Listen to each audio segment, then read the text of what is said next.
All right, continuing on, we have this excellent answer here. What's the essential unity and distinction? The essential unity between the two priesthoods is that every person is called at baptism to the radical holiness and personal responsibility to continually strive toward the fullness of perfection and to act relationally to our neighbor. The distinction then lies in that those who are called to the sacrament of holy orders are called to leadership in the church. Perfect. Brilliant. So then you'll see in this next one, the presence of Christ as head of the church is made visible in the midst of the community of believers for the service of the faithful by teaching, divine worship, and pastoral governance. Right. That's what the ministerial priesthood is for, so that this community has a head, so that the body of Christ is not running around headless. What does it mean to be head? Well, it's service. What? What kind of service? A service of leadership, which is teaching, divine worship, and governance. There you go. Again, here's another comment. In contrast, a common priesthood accomplishes the mission of evangelizing within the ordinary and temporal affairs of the world. No, it's very problematic. Another is the distinctions are the roles we play. Yeah, but that's not saying a lot. That has to be built out, and really leadership, I think, does it. Christ unceasingly builds up his church and leads his church, right, as head. That's what it does.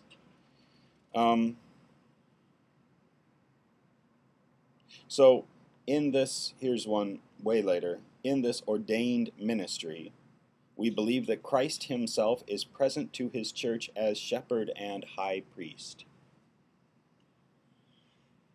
Yes and no.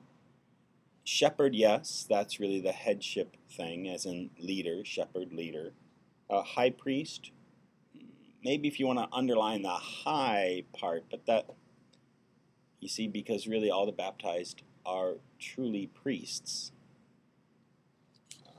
And that's so easy to forget. So now let's move on to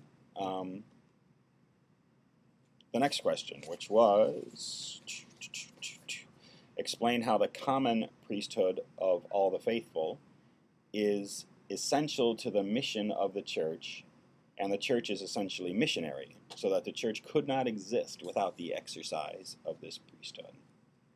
First of all, if there's no common priesthood, there is no mission.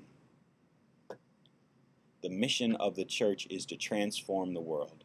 That's why the church exists. That's why Jesus came, to begin that transformation, and that transformation is ongoing. And so through baptism, people are brought into that mission, becoming a part of the body of Christ to be able to act in the person of Christ to transform the world. That's what it's all about. To do that, then, you are part of the common priesthood.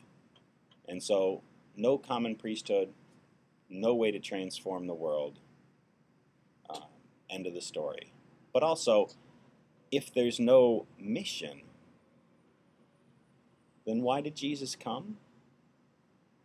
He really did come to transform the world.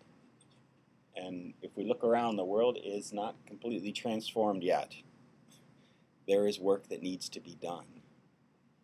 So there is a place for us, a need for us to act to transform the world. So the common priesthood of all the faithful, this excellent comment says, is to engage in the evangelization and the sharing of the mission of salvation with all the world. This involves all the church, both lay and religious, and the ordained, in preaching the gospel, the good news of Jesus Christ, to all the world. That is the point of the church. That's why we need the church. Great comment, great comment. Now here's another one. it's good, but it's problematic. Without the common priesthood of all the baptized faithful, this mission could not be accomplished. And I say, even better than that, without the common priesthood, there's no church. It's not just the church couldn't do its mission. If there's no common priesthood, there's no baptism. And if there's no baptism, there's no church. Later there's a comment about faith, and faith is what establishes the church. No, baptism establishes the church. Baptism builds off of faith, but baptism then is following through on that faith and giving someone a particular grace to be a member of the body of Christ so that Christ can work through them, so that their actions are no longer their actions alone, they are the actions of Christ. So it's baptism that brings us into the church. And baptism is really the essential thing here then.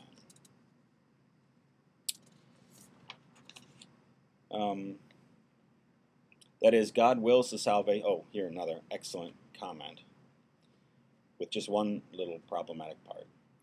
God wills the salvation of everyone through the knowledge of the truth. God has a salvific will for the whole world and establishes the church not just simply, well, you are the people I really care about. I'll bring you, and to heck with the rest of them, or literally to hell with the rest of them. No. You are the people who have listened to me. Come in and now be my presence to the world so that we together can reach the whole world. That's the church. Then it goes on and says, salvation is found in the truth. Well, not just in knowing the truth, but in living the truth. Those who obey the prompting of the Spirit in truth are already on the way of salvation, but the church to whom this truth has been entrusted must go out to meet their desire so as to bring them the truth. Because she believes in God's universal plan of salvation, the church must be missionary. It's not just our call, it's our reason for existence.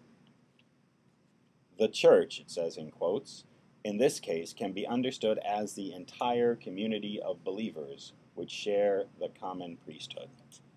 Not just in this case, in every case. That's properly what the church is.